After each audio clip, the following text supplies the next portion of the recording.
We have been taught to envision abolitionists as white Americans advocating peacefully to politically change the system. However, we are also learning of an entirely different approach. One of violence and extremism, one embraced and made famous by men like John Brown. In 1846, John Brown moved to Springfield, Massachusetts. This bustling city was already a hotbed for abolitionism, as well as a frequent stop on the Underground Railroad. It also became a hub for advocates of a violent and radical abolition, one espoused by men like the Reverend John Newton Mars.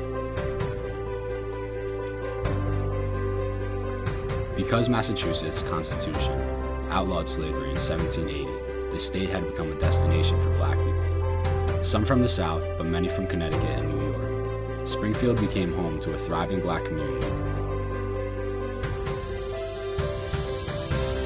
The 1855 census listed 392 black inhabitants. It also became a well-known safe haven for countless escapees fleeing slavery. There were numerous African American churches, and with the Connecticut River economy booming, a thriving black community developed under the leadership of men like Mars, William H. Montague, Thomas, Eli S. Baptist, and Alexander Du Bois, grandfather of W.E.B. Du Bois. Perhaps, because of this, John Brown moved to Springfield. According to Springfield historian Joseph Carvalho, his time there helped confirm his belief in the evils of slavery. More significantly, it opened his eyes to the possibility of effective resistance.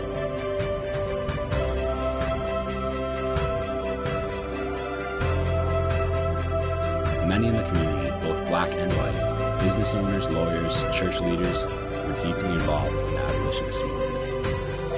Even though his name does not appear in the article, Reverend John Newton Mars of the African Methodist Episcopal Zion Church was most surely there.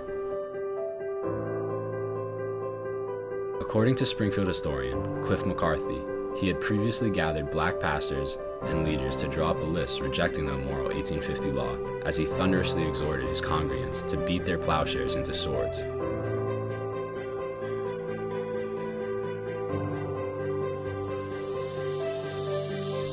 For years, Mars worked tirelessly to improve the quality of life for African Americans in the United States.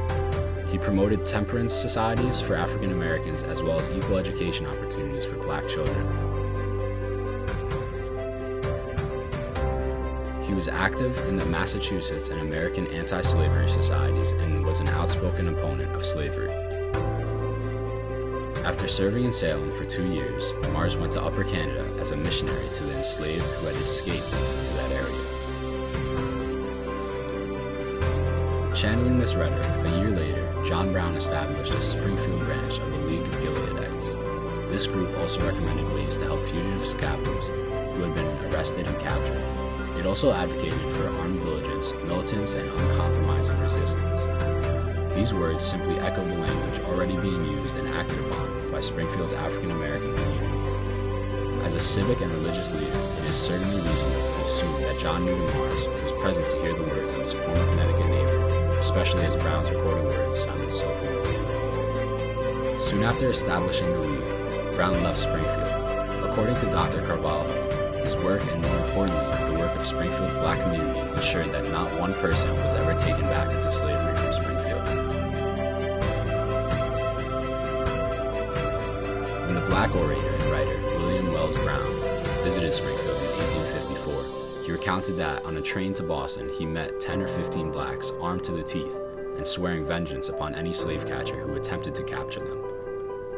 He also recounted his visit to a Gileadite house in the mid-1850s in which 8 black women were busy boiling a concoction they called the King of Pain, intended to throw in the faces of slave hunters.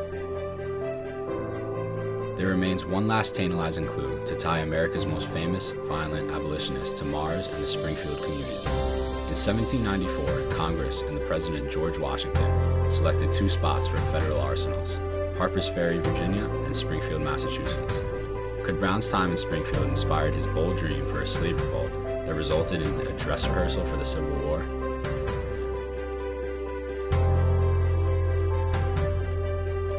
United States history is typically taught in a way that highlights the contributions of white Americans.